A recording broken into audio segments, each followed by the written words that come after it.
দুপুরে আমি কি কি রান্না করি সেটা প্রত্যেকদিনই তোমাদের সাথে শেয়ার করি। সেরকমই কালকেও আমি শেয়ার করেছিলাম।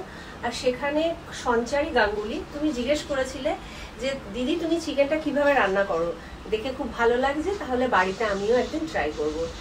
তা আমি একেবারে সরাসরি দেখিয়ে দিচ্ছি আমি কিভাবে রান্না করি। এই দেখো, এখানে 2 টুকরো দারচিনি নিয়েছি, একটা লবঙ্গ নিয়েছি আর একটা এলাচ, এটা ফোড়নে দিয়ে দিচ্ছি। আর কতটুকু তেল নিয়েছি দেখো, একদম অল্প।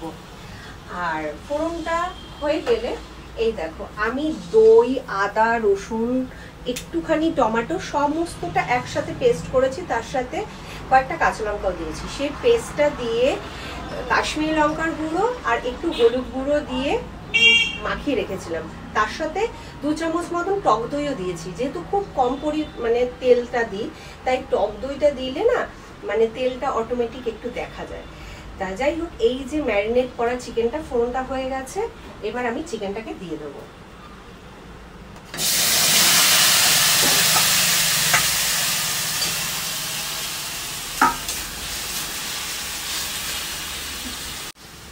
আর একটু নুন দিয়ে দিচ্ছি স্বাদ মতো। আর একটা জিনিস যেটা বলতে আমি ভুলে গিয়েছি, অল্প একটু গরম মশলার গুঁড়ো কিন্তু আমি দিয়ে একদম মাখিয়ে নিয়েছি। আসলে খুব শর্টকাটে করি, কারণ হাতে সময় বেশি থাকে না। আর যেহেতু ছেলে একটু চিকেন খেতে ভালোবাসে, আর রোজ রোজ অত তেল মশলা দিয়ে চিকেনটা করলে তো মানে কি বলবো, অনেক বেশি স্পাইসি হয়ে যাবে, তাই খুব কম তেলে করি। আর এইবার একটু কষিয়ে নিচ্ছি খুব ভালো করে, 2-4 মিনিট কষিয়ে নিয়েছি। আর দেখো একদম একটুখানি আমি ঘি দেবো। ঘিটা দেওয়ার পরও আমি একটু কষিয়ে নিচ্ছি। আর এই থালায় যেটা রয়েছে সেটাও আমি একটু কাচিয়ে দিয়ে দেবো, মশলাগুলো অনেকটাই লেগে রয়েছে।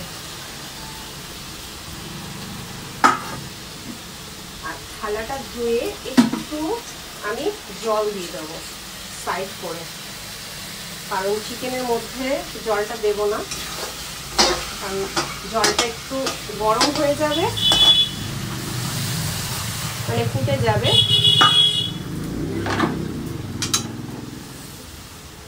তারপর আমি চিকেনগুলোকে মিশিয়ে দেবো। দেখো জলটা কিন্তু খুব সুন্দর করে ফুটে গেছে। এবার আমি চিকেনটাকে মিশিয়ে দিচ্ছি। আর মিশিয়ে দিয়ে আমি এই থালাটা দিয়েই গ্যাসের আঁচটাকে লো করে ঢাকা দিয়ে রান্না হতে দেবো। মানে মাঝে মাঝে একটু খুলে খুলে দেখবো, আর এই ঢাকা দিয়ে দিয়ে কম আঁচে আমি রান্নাটা করব। আর তারপরে জলটা পুরো শুকিয়ে গেলে একটু ফ্রাই করে নেব। কোনোদিন ফ্রাই খায়, কোনোদিন আবার একটু গ্রেভি মতনও রাখি। তাই তোমার যেটা ইচ্ছে হবে তুমি সেরকমভাবে বানিয়ে নিতে পারো।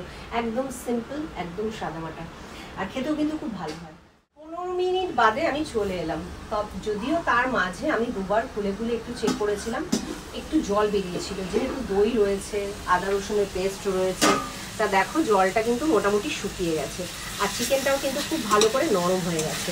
আর কত তেল ছেড়েছে দেখতে পাচ্ছ বন্ধুরা। আমি কিন্তু ওইটুকুনি তেল দিয়েছি আর ওইটুকুনি ঘি দিয়েছি, বাদ বাকি কিন্তু দই আর যে মশলা রয়েছে তার থেকেই কিন্তু তেলটা বেরিয়েছে।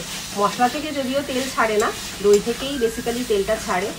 আর এই দেখো, আর এটাকেই তুমি যদি একটু ফ্রাই করো তাহলে একটু কালচে কালচে দেখতে হবে। আর যদি মনে করো যে এই অবস্থাতেই নামিয়ে ফেলবে, তাহলে এই অবস্থাতেও কিন্তু নামিয়ে ফেলতে পারো, তাহলেই কিন্তু এরকম একটা চিকেন রান্না হয়ে যাবে। আর খেতে কিন্তু অসম্ভব ভালো হয়। তা যাই হোক, যদি তোমার এই ভিডিওটা চোখে পড়ে থাকে তাহলে প্লিজ একটা রিপ্লাই করো যে দিদি রেসিপিটা দেখলাম, এবার ভালো লাগলেও সেটাও জানিও, ভালো না লাগলে সেটাও আমাকে কিন্তু জানিও। তা চলো, টাটা।